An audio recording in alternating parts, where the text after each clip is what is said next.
Við getum byrjað á verkinu Fígur yfir hæðir og það eins og fólk sér, það byggir á verki eftir Ásgrím sem ekki þekkt verk eftir hann reyndar og það sýnir þarna senu úr ljóðinu Móðurást eftir Jónas Hallgrímsson þar sem móðurinn að fórna sér fyrir barnið sitt út í kafalspil og hún vefur það klæðum og örnum og heldur í hita en deyr og frýs til dauða og þetta náttúrulega má segja svona arkitýpan í móðurinni þetta fyrirbæri og ég var bæði að taka fyrir þetta mótíf og svo hins vegar var ég að tengjast Ásgrími af því ég hafði líka á þessum tíma þá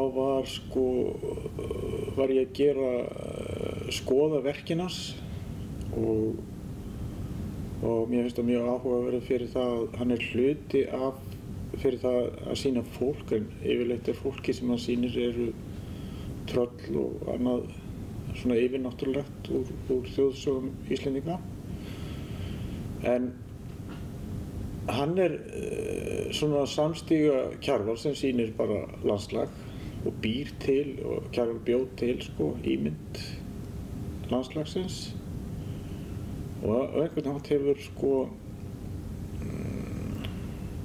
Ásgrímur búið til ímynd svona þessa fyrirbæris sem eru þjóðsögunum og þetta á einhvern hátt hluti af sjálfstæðisbaráttunni. Þetta hluti af því að byggja upp þjóð og það voru nokkrir póstar í samfélaginu sem voru eins og Laxness og Þórbergur og fleiri sem höfðu það verkefni að búa til eða framkvæma einhvern gjörning á íslensku þjóðarsál og ég vildi tengjast þessum atriðum hjá Ásgrími og það var annars að ég gerði líka verk sem eru undir áhrifum frá tröllamyndum hans sem eru skúlptúrar og síðan það þetta verk sem má líka segja að það sé svona uppfæring. Ég að uppfæra þetta mótíf inn í samtímann og þá barnið orðið bónuspoka og teikningarnir eru svona eins og arttherapí teikningar vegna þess að í okkar samhengi þá myndi barnið vera í meðferð en já, það nú kannski ekkert meira þetta að segja því að það náttúrulega áhorfandi sem skoðar þetta og hann býr til verkið upp í staðið. Svo það hitt verkið, spjöldin? Já, svo það spjöldin sem ég var með á Feneyjum 2007 og það var sýning sem ég kallaði Lóan komin og þau eru má segja svona samsafn af verkunum á sýningunni pluss önnur verk og ísanir í katalógin líka þess að katalógurinn var hugsaði líka sem stór hluti af sýningunni og það má stöður svona ég hef ekki rétt orðið yfir það en mér fannst þurfa að vera með á sýningunni eitthvað sem var svona samsafn og tilfinning fyrir einhverjum svona hráleika í forvinnu verkan.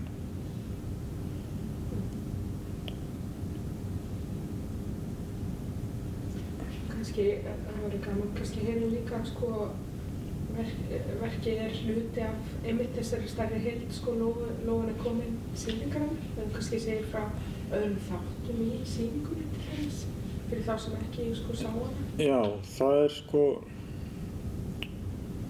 þegar ég fékk boð að taka þátt eða búa til þessa sýningu og þá var ég mjög meðvitaður að vera í alþjóðlegu samhengi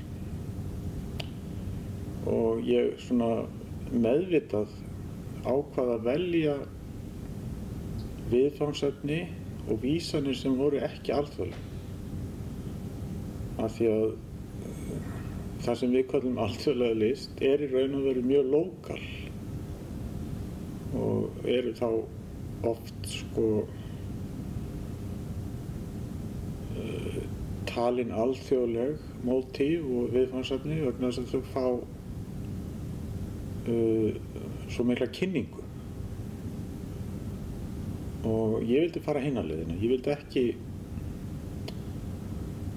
eins og sumir gera reyna að gera eitthvað sem alþjóðlegt sem í raun og veru blekking.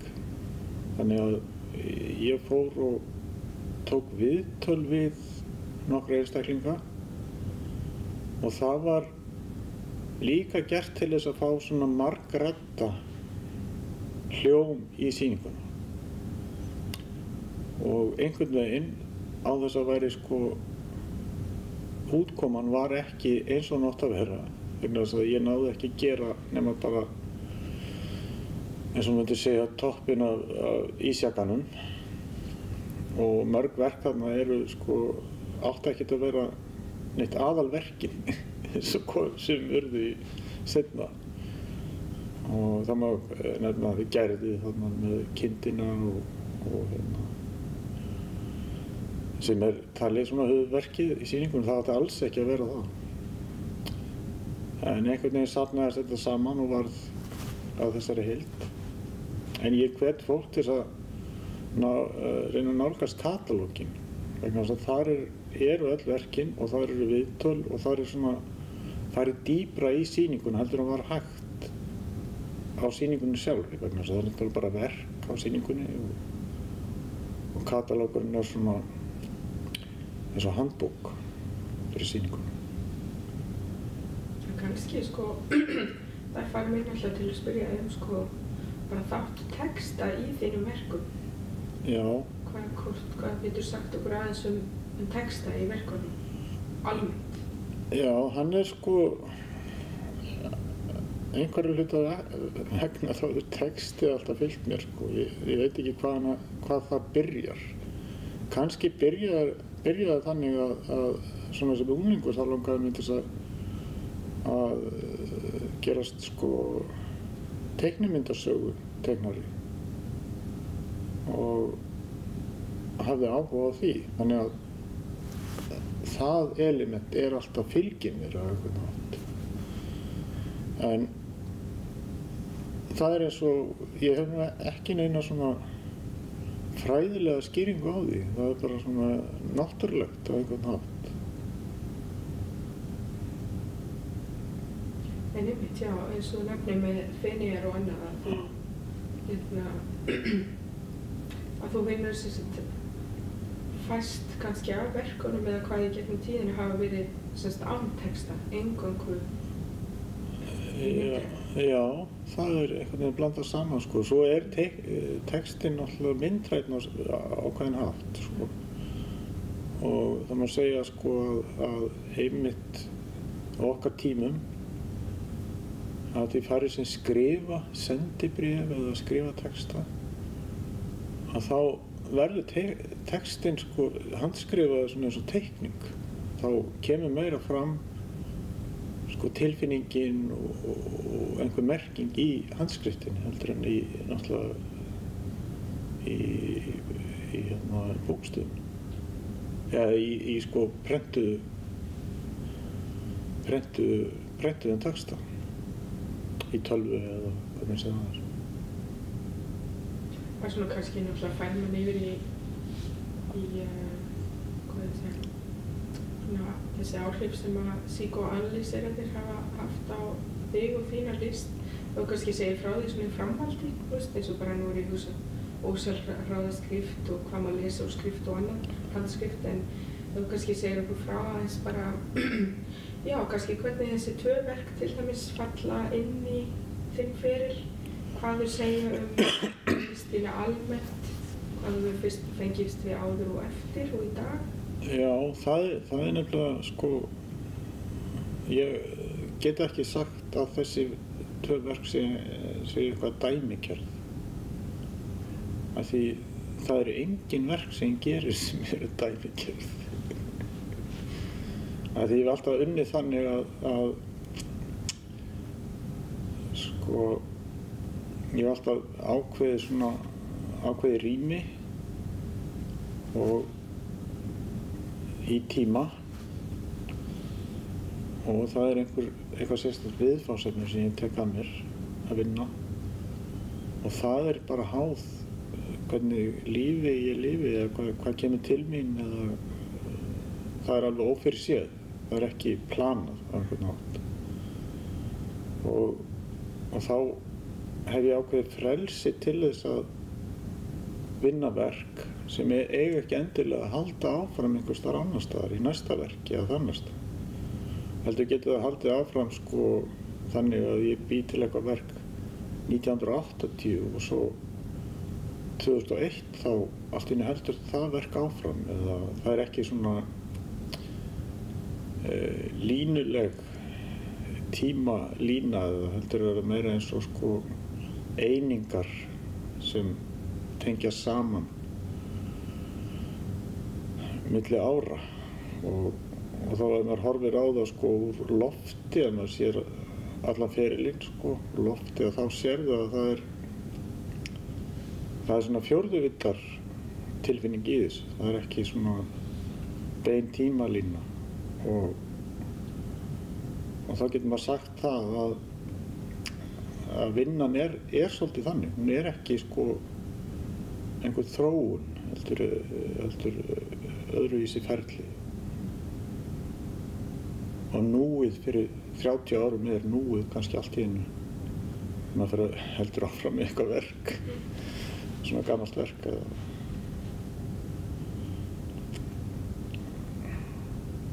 Já, það er engin endapunktur við verk í raun og veru þegar þú skila þeim að þér á sýningu eða jafnvel til kaup, enda þá er það alltaf eining í einhverju stærra samhengi sem að bara stöðugt bætist á.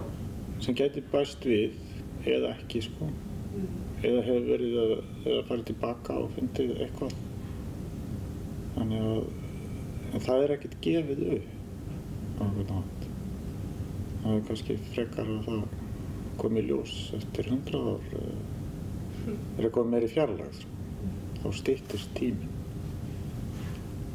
Kannski svo líka aðeins að koma inn á því eins og með spjöldin eins og nefnir, þú veist, og í þeirri sýningu þá vinnur með eins og hefur gert áður og eftir viðtöl við og samstarf við aðra, bæði listamenn og aðra og segir kannski aðeins frá þeim þætti? Jó, það hefur alltaf verið sko eitthvað samstarf og ég held að fyrsta samstarfið sem ég fór í var með Friðrik Þór Friðriksssyni. Þá unnum við saman verk 1978 held ég að séu. Og það er alltaf fylgt mér einhver svona samstarf eða þá að einhver kemur inn í verki sem kemur með eitthvað sko inn í vinnuferli. Og það er nú bara eins og bara gerist í annarri vinnu. Það er alltaf þannig. Það er eitthvað í umhverfinu sem tekur þátt í að láta verki gerast.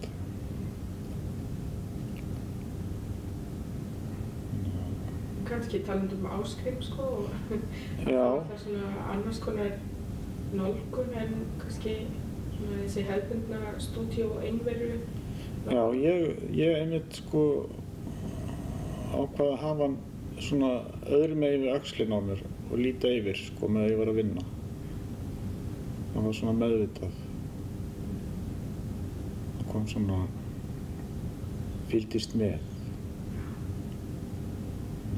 Hvað getur þú sagt okkur til dæmis hérna bara litina sem þú notar, litapalettuna? Af því að nú ertu að tala til dæmis með Ásgríms, sko, sem sagt með Fígur yfir hæði verki. Að þú notar mjög gættan svona sterkar liti og pastel og annað. Hvað getur þú svona sagt okkur liti í þínu verkum? Það alveg mjög ómeðvitað og tilfinningarlegt. Enda sko, það kannski rétt að geta þess að verki mín eru unnin á tilfinningarlegum nótum. Þannig að þegar ég að vinna þá þarf ég að fá réttu tilfinningum. Ef ég fæ hugmynd þá að byrja það sem einhver tilfinning. Þannig að þú ekki svona vitsmunalega á þann hátt að það séu sko, þú ekki alveg alltaf lógísk. Þannig ég fer inn í þann heim eða þá deild í hugsunni.